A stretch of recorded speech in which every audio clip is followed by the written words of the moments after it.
Last week, my friend Anthony Venture made a video pointing out how he noticed that Flying Blue had devalued a lot of their flights to Europe.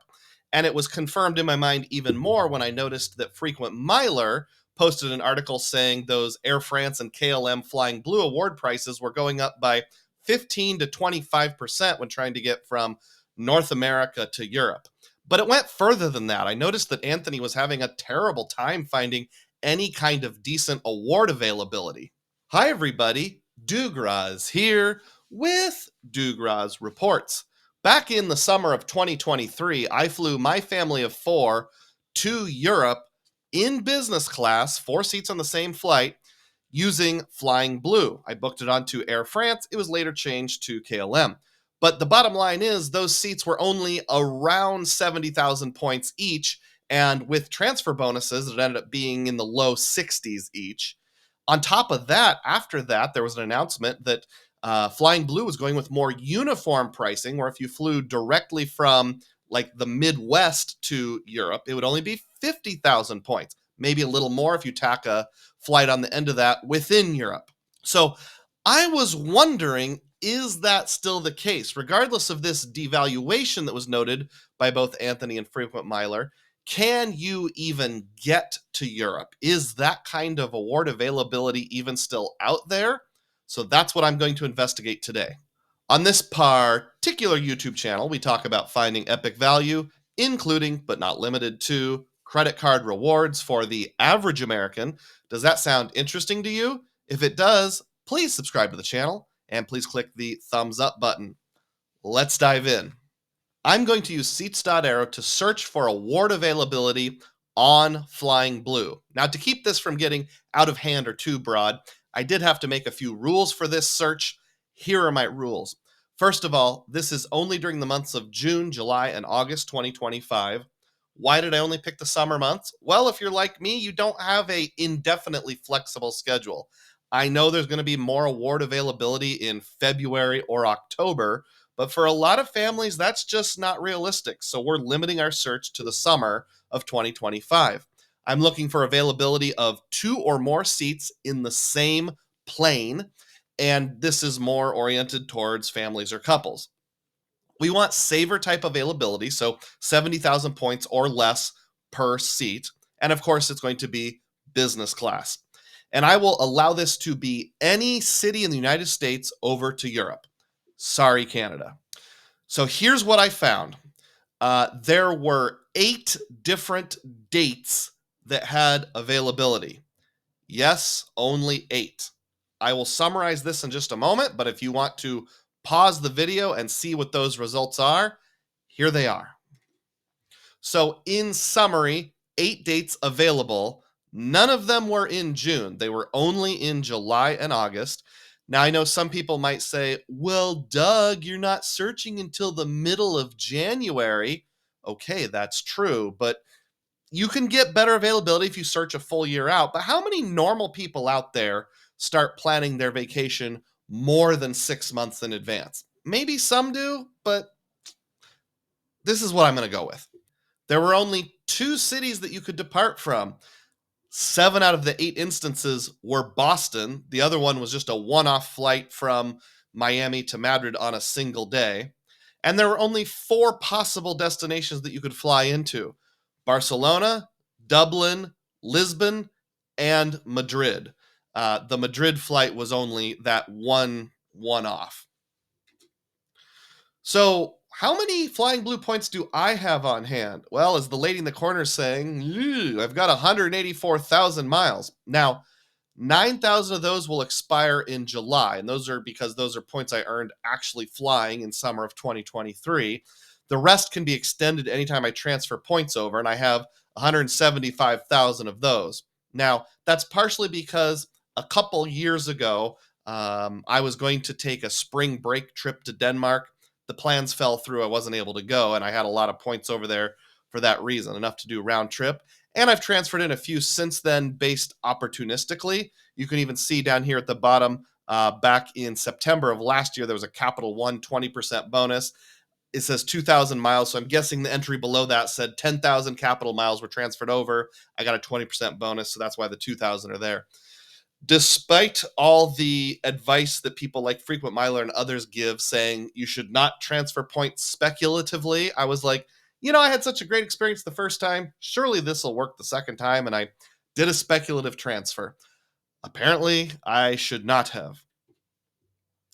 So, something we need to ask is, can I use those points in some other way? Is Flying Blue still good for short haul flights? Now, Flying Blue is part of the same alliance as Delta, so maybe I can use it for Delta flights within the United States.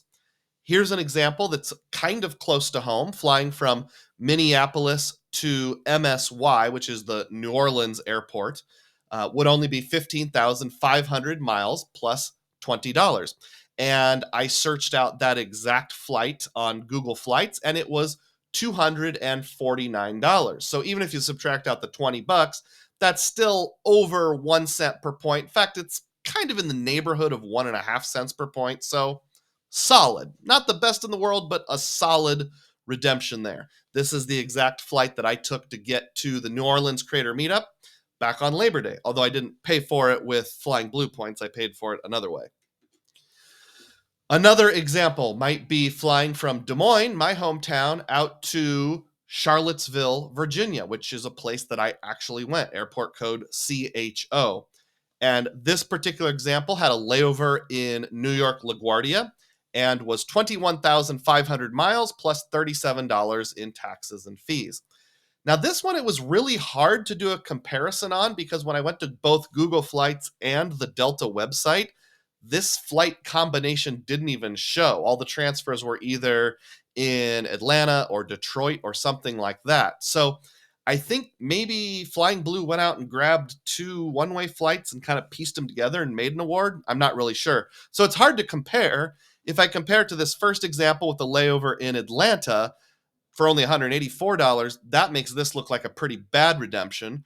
But maybe you wanted to fly a little earlier in the day and took this flight instead, and then it's $379, making this a very good redemption. It kind of bumping up into that 1.7 cents per point range. So it depends. In one case, it's good. In one case, it's not so good. Let's look at another example. How about short haul within Europe? A KLM example. So my family's planning to be in Manchester, United Kingdom when we get over there this summer. And maybe we want to use a short haul flight to get over to the continent. So we'll fly from Manchester to Amsterdam. That's KLM's home base. And this flight's only 12,500 miles plus $46 in taxes and fees.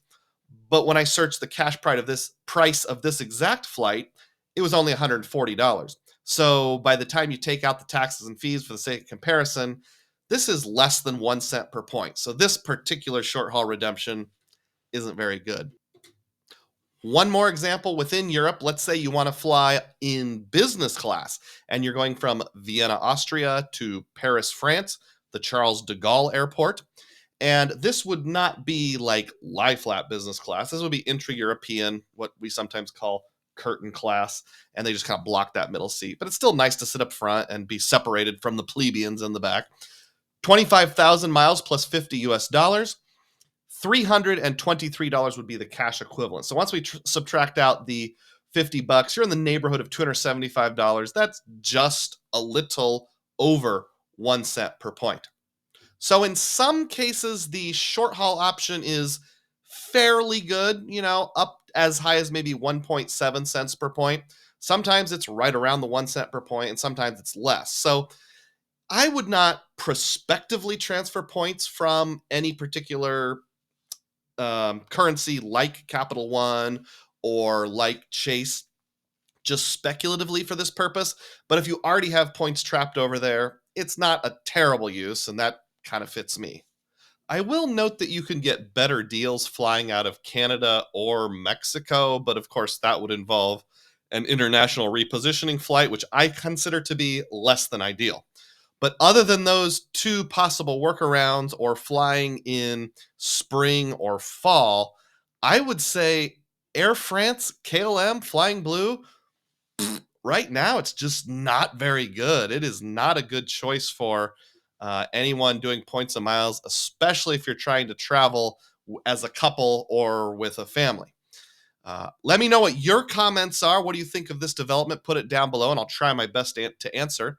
I'll give two shameless plugs before I let you go here. One is if you want to use seats.arrow, which is the same tool that I use to find this award availability, it's about $10 a month roughly, and I'll have a refer a friend link down below in either the description box or a pinned comment. Also, you can become a member of this channel, a DUGROZ Diehard. It's only $3 a month, and you can cancel any time. A DUGROZ Diehard not only gets early release for videos and priority responses, but also I have somewhere around 37 different members-only videos. I'll put a picture of the last couple here on the screen, and you can decide if that's something you're interested in or not. You can cancel anytime, so if you try it, don't like the videos, just cancel next month.